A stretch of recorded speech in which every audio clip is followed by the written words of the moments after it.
Chapter 13। अब आगे। वीनू की बात सुन उधम सिंह काम हो जाएगा बोल वहां से चले जाते हैं। वीनू वापस अंदर की ओर चली जाती है। अंदर लिविंग एरिया में वासु सबसे पहले सभी से हाथ जोड़ माफी मांगता है, जो कुछ भी हुआ इसके लिए। वासु नजरें झुका बोला, मैं अभी जो कुछ भी हुआ उसके लिए आप सभी से माफी मांगता हूँ। उद्धरण चिन्ह। निमी कहती है, पहले ये बताओ तुम्हारे बाबूजी दी को बेटी क्यों बोल रहे थे। वासु बोला, वो 2 साल पहले एक बार वह मैम राजगढ़ गई थी, तभी मेरे बाबूजी ने उन्हें अपनी मुंह बोली बेटी बना लिया।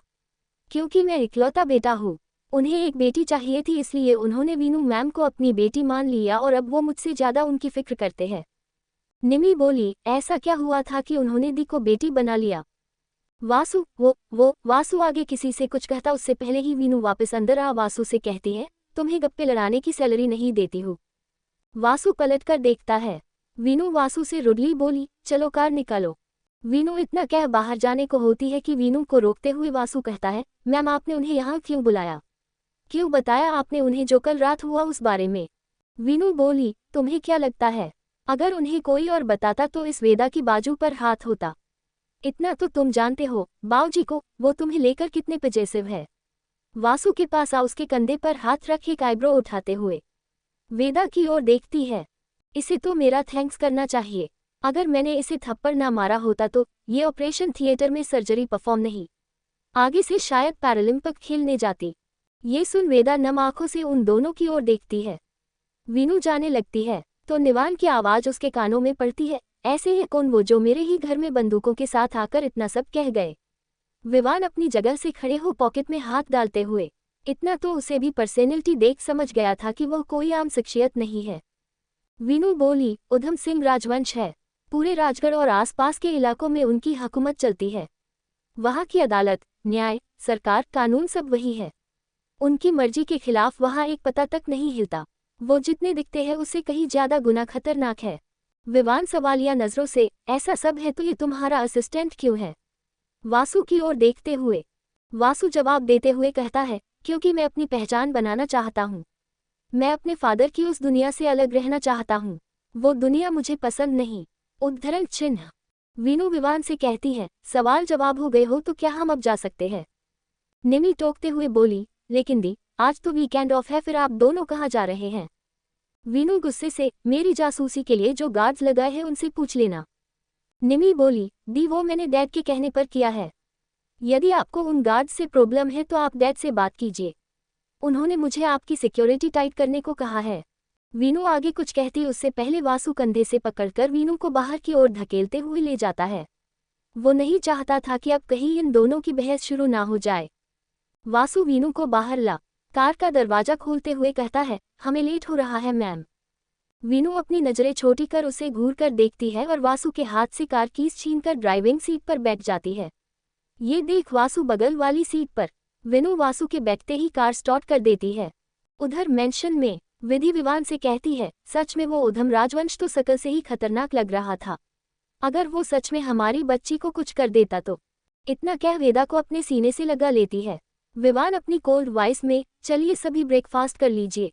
वामिक विवान की बात से सहमत हो बोली, विवान सही कह रहा है, जो हो गया सो हो गया, चलिए सब ब्रेकफास्ट कर लीजिए।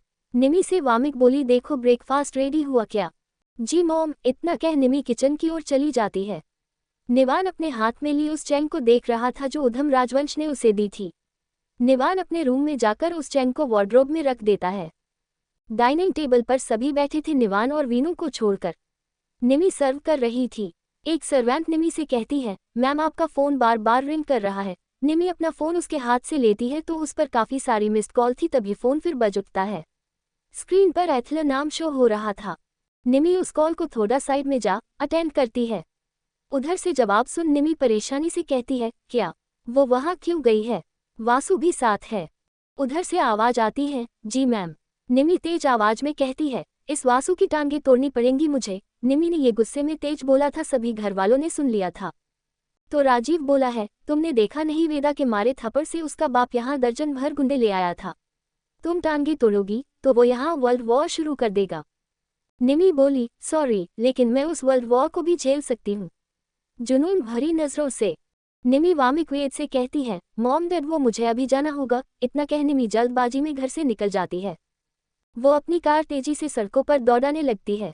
दूसरी ओर वीनू और वासु एक खाली पड़ी जमीन पर जहां एक कोने में 2 कमरे बने हुए थे। वो दोनों उन कमरों की ओर बढ़ जाते हैं। वासु उस रूम का दरवाजा खटखटाते हुए, कोई है, हमें आपसे बात करनी है।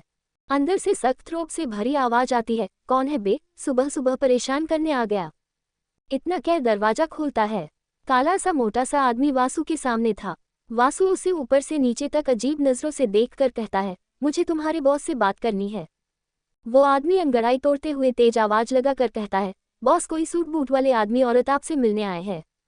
उनका बॉस अंदर से निकल कर आता है बाहर। उस खुली जमीन पर रखी कुर्सी पर बैठकर वासु और वीनू को ऊपर से नीचे तक घूर कर कहता है, उस कंपनी से आए हो, कितनी बार अपन बोलेगा कि ये जगह अब अपन की है, अब ये जमीन राका भाई की है।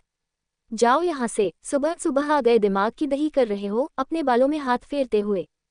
वीनू आ गया उसे अपनी तीखी नजरों से घूर कर, ये जमीन ओबरॉय ग्रुप्स की है, समझे, अपना ये ताम झाम उठाओ और निकलो यहाँ से, वार्निंग देते हुए। राका वीनू की धमकी को सुन गुस्से से भर उठता है। वो अपनी जगह से खड़े हो वीनू की ओर बढ़ता है, लेकिन तभी बीच में एक 6 फुट का हट्टा कट्टा आदमी बीच आ उस पर गन पॉइंट करके खड़ा हो जाता है। ये देख राका अपनी जगह खड़ा हो कहता है, हथियार मेरे पास भी है, समझा, निकलो यहाँ से। सामने खड़ा कोई और नहीं एथलर था, वीनू का सीक्रेट बॉडीगार्ड जो निमी ने उसके पीछे लगाया था। तभी पीछे से निमी आ राका से कहती है, तुम कानून की चपेट में आने वाले हो, बचा सकते हो तो बचा लो खुद को। इतना कह वीनू का हाथ पकड़ सामने वाले पार्क में ले जाती है। आगे जाने के लिए बने रहिए, कमेंट शेयर लाइक करते रहिए। भी मिलेंगे नेक्स्ट चैप्टर में।